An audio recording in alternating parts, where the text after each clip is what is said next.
penginang, kiranya Tuhan memberkati kita hari ini. Selamat Minggu Pentakosta kedua. Jangan lupa beribadah. Firman Tuhan untuk kita pada Senin tanggal 20 Mei 2024 tertulis dari Bilangan pasal 27 ayat 18 sampai ayat 23. Lalu Tuhan berfirman kepada Musa, "Ambillah Yosua bin Nun, seorang yang penuh roh, letakkanlah tanganmu atasnya. Suruhlah ia berdiri di depan Imam Eleazar dan di depan segenap umat. Lalu berikanlah kepadanya perintahmu di depan mata mereka itu, dan berilah dia sebagian dari kewibawaanmu, supaya segenap umat Israel mendengarkan dia. Ia harus berdiri di depan Imam Eleazar, supaya Eleazar menanyakan keputusan Urim bagi dia di hadapan Tuhan. Atas titahnya mereka akan keluar, dan atas titahnya mereka akan masuk, ia beserta semua orang Israel, segenap umat itu." Maka Musa melakukan seperti yang diperintahkan Tuhan kepadanya. Ia memanggil Yosua dan menyuruh dia berdiri di depan Imam Eleazar dan di depan segenap umat itu, lalu meletakkan tangannya atas Yosua dan memberikan kepadanya perintahnya seperti yang difirmankan Tuhan dengan perantaraan Musa. Bapak Ibu Saudara sekalian, pada khotbah kita Pentakosta kedua ini, yaitu Bilangan 27 ayat 18 sampai ayat 23, sesungguhnya tidak terlepas dari ayat 12 sampai ayat 17 tentang bagaimana Tuhan berfirman kepada Musa supaya ia naik ke Gunung Abarim dan memandang negeri yang diberikan kepada orang Israel. Gunung Abarim, Gunung Nebo, dan Gunung Pisgah itu terdapat di kitab Musa ini, di Bilangan, di Ulangan itu diterangkan. Jadi itu masing-masing arah dari gunung yang paling tinggi itu. Puncak Gunung Pisgah itu adalah Nebo. Pegunungan itu ada di sebelah timur Sungai Yordan dan tenggara Laut Mati. Kita mau melihat itulah titik tertinggi, yaitu Gunung Nebo tadi, titik tertinggi. Jadi Abarim itu adalah sebuah pegunungan yang di sebelah timur Sungai Yordan. Di gunung itulah Tuhan berfirman kepada Musa, mengatakan, "Pandanglah, maka kau juga akan dikumpulkan kepada kaum leluhurmu sama seperti Harun abangmu dahulu." Jadi sebenarnya di sini ada tersirat, bahkan di Ulangan bisa kelihatan bahwa sesungguhnya Tuhan ingin menggantikan Musa karena pemberontakan yang dilakukan oleh bangsa Israel terhadap Allah di waktu di Masa dan Meribah. Kita tahu bahwa kejadian di Masa dan Meribah itu pada Keluaran 17 ayat 1 sampai 7, Israel mengalami kehausan dan Israel bersungut-sungut. Mereka mengatakan bahwa setiap peristiwa yang dialami oleh mereka seperti lapar, haus, terdesak, mereka bersungut-sungut. Dan mereka menyesalkan Musa dan Allah, menuduh Musa dan Allah telah meninggalkan mereka, dan menuduh Musa ingin membunuh mereka dengan masa-masa lapar dan haus itu. Ada sungut-sungut yang terus-menerus oleh karena iman dan sikap mereka yang memikirkan hal-hal kebutuhan sementara. Mudah berbalik pikiran mereka dan mereka tidak dapat bertahan melalui penderitaan. Cenderung mereka mengutamakan diri mereka sendiri, perut, mulut. Mereka mengutamakan kebutuhan jasmani. Padahal kita telah mengetahui bahwa Allah itu sungguh baik dalam kehidupan mereka. Banyak hal-hal mujizat yang dilakukan Allah terhadap mereka di perjalanan mereka menuju Kanaan. Tetapi mereka tidak menyadarinya. Bahkan di saat malam Tuhan memberikan tiang api supaya mereka tidak kedinginan. Di saat siang Tuhan memberikan tiang awan supaya mereka tidak kepanasan dan terik mengenai tubuh mereka dan terbakar. Tapi begitulah, kadang-kadang kita manusia pun selalu melihat hal yang buruk, hal yang seolah-olah tidak ada perbuatan Tuhan. Karena ketika kita lapar, kita haus, kita menyangka bahwa Tuhan tidak baik. Ingat amang inang, baik saat lapar atau kenyang, baik dalam kelimpahan atau kekurangan, percayalah Tuhan ada. Dia akan memberikan kecukupan bagi kita. Memang dalam kehidupan manusia sering sekali bersungut-sungut, monggo, tapi jangan jatuh ke dalam dosa dan mengatakan Tuhan hendak membunuh aku. Sebenarnya di Masa dan Meriba itu Tuhan sendiri yang menyuruh Musa untuk memukul batu. Hanya apa kesalahan Musa di sana sehingga Tuhan mengatakan di ayat 14 khotbah kita bilangan 27 ayat 14 ini, karena pada waktu pembantahan umat itu di padang gurun Cin, kamu berdua telah memberontak terhadap titahku untuk menyatakan kekudusanku di depan mata mereka dengan air itu.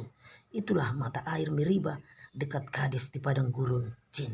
Jadi sebenarnya Tuhan sendiri ya menyuruh Musa untuk memukulkan tongkatnya ke batu dan mengeluarkan air.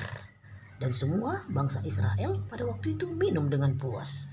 Mereka minum dengan puas. Hanya Bapak Ibu Saudara sekalian, kita mau melihat kira-kira penafsirannya mengapa Tuhan mengatakan Musa memberontak di situ. Padahal bangsa Israel yang memberontak. Kita mau melihat ada kata-kata di Keluaran 17 ayat 1 sampai 7 itu, mari kita lihat nanti. Adakah Tuhan di tengah-tengah kita atau tidak? Ada ucapan dari bangsa Israel, adakah Tuhan di tengah-tengah kita atau tidak? Kalimat ini menunjukkan bangsa Israel tidak percaya kepada Tuhan, padahal Tuhan selalu menyertai mereka. Tapi kesalahan Musa adalah menangkap itu kata-kata itu dan menginginkan supaya dia melakukan sesuatu, Tuhan melakukan sesuatu supaya bangsa ini bisa minum. Ya mungkin terkesan memberontak ya, terkesan tanda kutip mengatur atau mendesak Allah melakukannya. Padahal Allah sendiri pasti tahu yang terbaik bagi bangsanya, bangsa pilihannya. Di ayat 15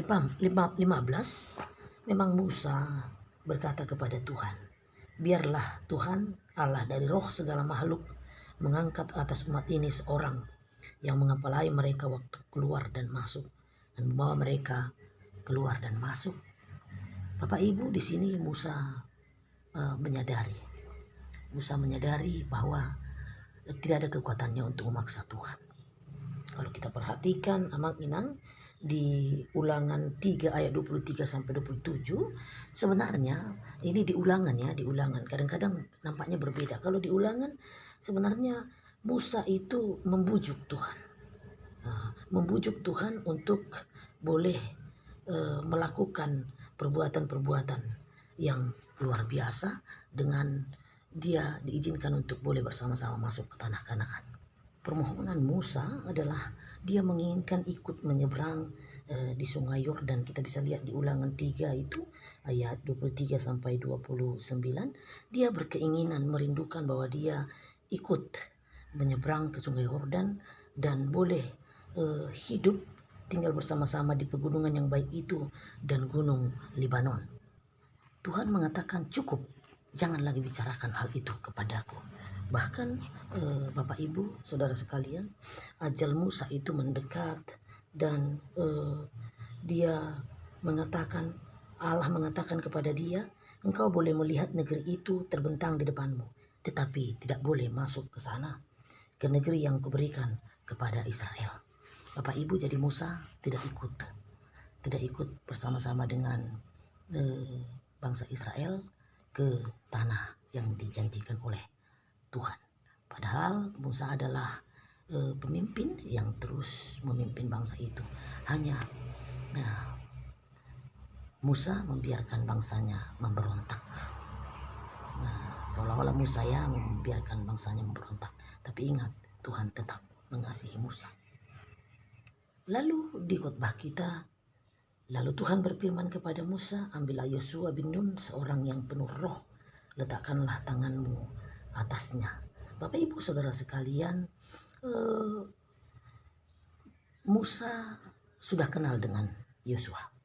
Musa sudah kenal dengan keberimanan Yosua. Musa sudah kenal bahwa Yosua itu adalah orang yang dipenuhi oleh Roh, orang yang taat kepada Tuhan, orang yang punya kesetiaan. Dan menurut Musa memang di bilangan ulangan itu jelas sekali bahwa Musa pun menginginkan Yosua lah yang akan menggantikan dia. Dan Tuhan melihat bahwa Yosua memang tepat untuk menggantikan Musa memimpin bangsa Israel menuju tanah Kanaan. Musa dalam perkataannya di ayat, kita kembali sedikit di ayat 16, biarlah Tuhan Allah dari roh segala makhluk mengangkat atas umat ini seorang yang mengepalai mereka waktu keluar dan masuk dan seterusnya. Allah yang penuh roh akan mengetahui siapa yang selayaknya menjadi pengganti Musa. Jelas bahwa Tuhan sendiri telah memilih Yosua. Walaupun tadi kita perlu catat bahwa di kitab-kitab lain di ulangan itu Musa pun sebenarnya sudah melihat Yosua yang cocok menggantikan dia ketika Tuhan sudah berkata kepada dia bahwa dia tidak bisa membawa bangsa Israel, memimpin bangsa Israel itu berjalan menuju Kanaan. Dan terjadilah bahwa Tuhan sendiri melihat Yosua itu penuh roh.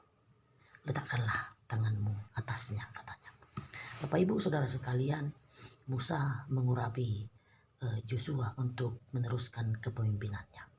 Ada satu jiwa yang besar di sana bahwa dia tidak bisa memaksakan kehendaknya kepada Tuhan. Lalu kita lihat, suruhlah ia berdiri di depan imam, kata Tuhan, Imam Eleazar, dan di depan segenap umat. Lalu berikanlah kepadanya perintahmu di depan mata mereka itu. Tuhan menginginkan supaya dalam pergantian, dalam serah terima jabatan sebagai pemimpin bangsa Israel, Tuhan menginginkan bahwa Musa memberitahukannya di depan semua bangsa Israel. Supaya apa? Supaya bangsa Israel tahu bahwa dia sudah digantikan oleh Yosua yang penuh roh itu.